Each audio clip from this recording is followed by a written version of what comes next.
Hello, today is a line 5 day. We have the gate of 57 in the fifth line is called progression. In this fifth line, we find the opportunity to bring practical survival techniques or survival awareness from the individual to the collective. The individual is always mutating the collective. In the exaltation, the natural ability to establish new forms while maintaining the powers of re-evaluation and re-examination. This provides the clarity to examine the data and assess the process. The possible intuitive gift for evaluation. This is a deeply mutative line, deeply mutative. It has the natural ability to bring mutation with the power not to be lost in the mutation, but to intuitively see where the mutation is leading. It can both evaluate mutation and is intuitively aware of the right mutative moment. Remember the seduction of the general and its ability to wait for that moment of crisis to bring its practical solution. The moment that the new form is there, it's the capacity to practically draw it in, to fit it in, because it can evaluate, not the practicality to fit it in, because it can evaluate the process. It can see what the mutation is going to lead to and how it can fit in with the collective or the tribe, and how to ultimately be able to explain that in the now. I know. I am here now and I know. It's not just being busy with itself. In the detriment, the tendency to keep on keeping on that can end up as a misguided missile. When in action, the intuition may become overwhelmed and unable to assess and evaluate its progress. This is about being endlessly mutative. You're constantly changing form, just endlessly mutative. Wearing 3 different sets of clothing in a day, constant, meaningless mutation. Misguided haberdashery is what Ra called it. And when this is what is displayed, it's a mutation that means nothing. It has no place, it has no value. This is the freak syndrome. If you cannot explain it, it will never be accepted. Full stop. Intuition can so easily be overpowered. If you have this line, watch what happens when the moon moves through it each month. Ra said that it used to blind his intuition. He said that whatever his physical process was, it would just get overwhelmed as soon as the moon came in. And it's neither good nor bad, of course. There are times when it's just not for you to know. Lines that are positive or negative in terms of our language of them, it doesn't mean that that's what they are in reality in the experience. You live out your own nature and you discover that everything in your own nature is exactly the way it should be. Always remember, always, that this is not a mind system. This is not a mind awareness. This is something that you can only witness. You can only experience what your intuition tells you and allow it to guide you if that is your nature, if that is your design. Today we are being grounded through symmetry. This is the 51-5. How do you experience the symmetry of your design, of these transits as they move through your design? Is there a symmetry there for you?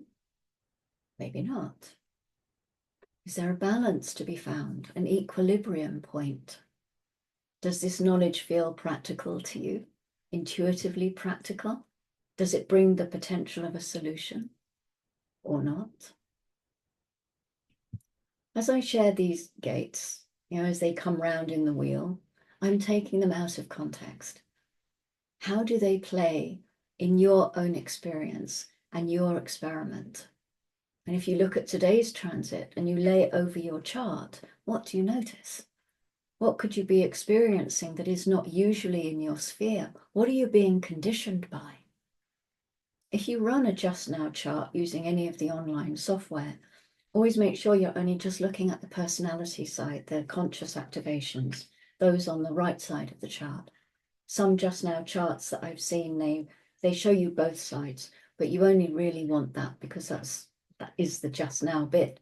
The red side is 88 days before, which obviously is not really pertinent. Mercury moving into gate 50 today, 1437, the gate of values with the fear of responsibility, of taking on too much, because this gate is very good at being responsible.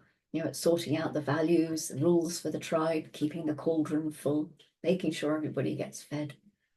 This lays it open to taking on too much or being given too much and not knowing how to say no. Strategy and authority are obviously the guide as to what is going to be correct to take on. And it is through using our inner authority that we will ensure that we have the energy to persevere with those responsibilities that we do accept.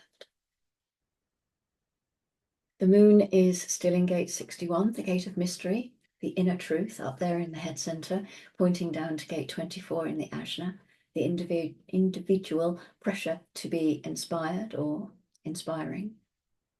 And it moves into gate 60 at 11:04.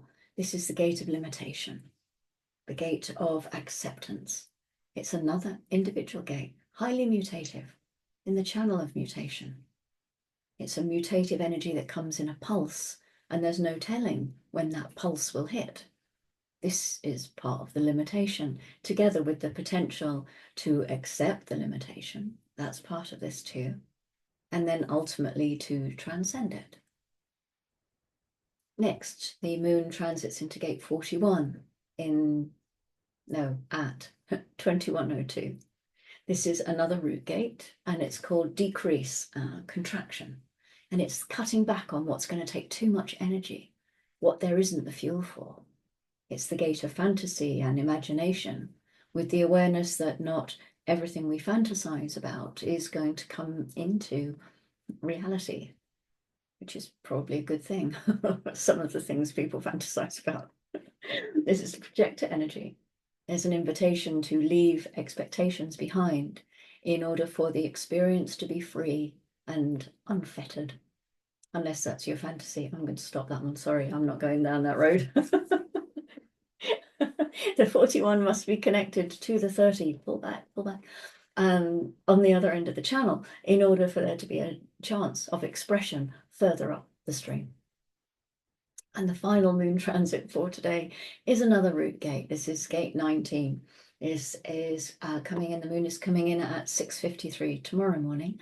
This is the gate of wanting, the tribal pressure to find out what is needed in order to support the tribe as they bond together, you know, making their bargains, building their communities, and the drive to make sure that everybody has what they need. Because if they don't, the community will fall apart. Gate 19 can be very touchy and very needy itself, can be a bit oversensitive. So this might be something to watch out for today. And it's also quite focused on food. I think it's lunchtime. It's one of our most basic needs after all. So I'm going to forage. I have gate 19. Ra said one of the things with it is to make it feel comfortable because it can get a bit oversensitive. It needs a full fridge. You need to open the fridge door and go, we've got everything we need. So I'm going off to explore that now, and I should be back with the 6th line tomorrow. So until then, as always, as we move through this 57, well, we're nearly there, last day tomorrow. Yeah, go gently. I'll see you tomorrow.